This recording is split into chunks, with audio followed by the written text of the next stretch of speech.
இந்திராணி வந்துட்டு நம்ம குடும்பத்துக்கு சேர வேண்டிய அந்த முதல் மரியாதை நம்ம தான் இது பண்ணணும் அப்படின்னு சொல்ல, அப்போனா இந்திராணி நீ இந்த இதுவும் சேர்த்து நீ தாம்மா மரியாதை வாங்கிக்கணும் இது அப்படின்னு சொல்லிட்டு சொல்ல, கண்டிப்பாக அப்படின்ற மாதிரி சொல்லிட்டு இந்திராணியும் அதை வாங்கிக்கிறாங்க. அப்புறமா லேடிஸ் எல்லாருமே வந்துட்டு விளக்கு எடுத்துக்கிட்டு போயிட்டுருக்குறாங்க லைனாக. ஒரு பக்கம் இங்கே சிவாவும் அயலியும் வந்துட்டு வர்மா பண்ண பிளானை கண்டுபிடிச்சிடுறாங்க. என்னன்னு பார்த்தீங்கன்னா, அந்த சிலைக்கு கீழே வச்சுருக்கிறது ட்ரக்ஸுன்னு நினச்சி அந்த பேக்கை எடுத்துன்னு போய் திறந்து பார்க்குறாங்க. பார்த்தா அதுக்குள்ளே பாம் இருக்குது. அப்போ நம்ம இதில் பாம் வச்சுட்டு நம்மளை டைவர்ட் பண்ணி விட்டுட்டு அங்கே வந்துட்டு ட்ரக்ஸை வந்துட்டு வேறு இடத்துல மாற்றதுக்காக பிளான் பண்ணிகிட்ருக்காங்கன்றதை 2 பேரும் கண்டுபிடிச்சிடுறாங்க. அப்போ ப்ரூஸ்லியை வச்சு ஒரு காருக்குள்ளே வந்துட்டு அந்த ட்ரக்ஸ் எடுத்துகிட்டு போய் வைக்கிறாரு கபிலன், வர்மா சொன்னதுனால.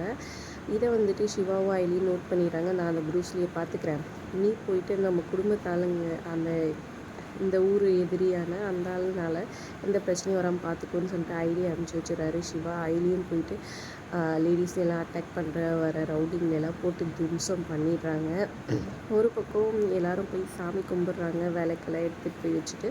அப்போ அந்த வில்லன் பார்த்துட்டு என்னடா இது இவங்க தப்பிச்சிட்டாங்க, நான் செட் பண்ண ஆளுங்களாம் எங்கடா போனாங்க, சரி இதுக்கு மேலே வெயிட் பண்ண வேணாம்னு சொல்லிட்டு துப்பாக்கி எடுத்துகிட்டு வந்து இந்திராணி ஷூட் பண்ணுறது குறி பார்த்துட்ருக்காரு. இதை செரின்னு பார்த்துட்டு அவர் ஓடி வந்து இந்திராணியை தள்ளி விட்டு நின்றுறாரு. அவர் கையில் வந்துட்டு அடிபட்டுது. அப்புறமா பேண்டேஜ் எல்லாம் வந்துட்டு போட்டு விட சொல்கிறாங்க, ஃபஸ்ட் எய்ட் பண்ணுறாங்க நம்ம இந்திராணி. அப்படியே ஃபீல் பண்ணி செடியை பார்த்துக்கிட்டு இன்னொரு பக்கம் இங்கே அயலிக்கு ஃபோன் பண்ணுறாரு நம்மளோட வர்மா.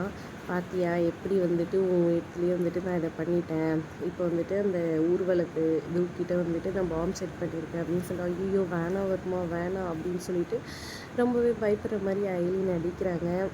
உன் பொருள் எடுத்து உன்னையே போட்டேன்னா, நீ வந்து அந்த ட்ரக்ஸ் வச்சுருக்கல அதே காரில் தான் இப்போ பாம்பு வச்சுருக்கேன், உன்னால் முடிஞ்சால் வந்துட்டு அந்த பாம்பை எடுத்தா பார்க்கலாம், உன்னை கரெக்டாக வந்துட்டு நான் குறி பார்த்து ஷூட் பண்ணுவேன் அப்படின்ற மாதிரி சொல்கிறாங்க. அதை கேட்டவொன்னே வந்துட்டு பயந்து போயிடுறாரு வர்மா. வேணாம் வேணாம் அப்படின்னு சொல்கிறாங்க.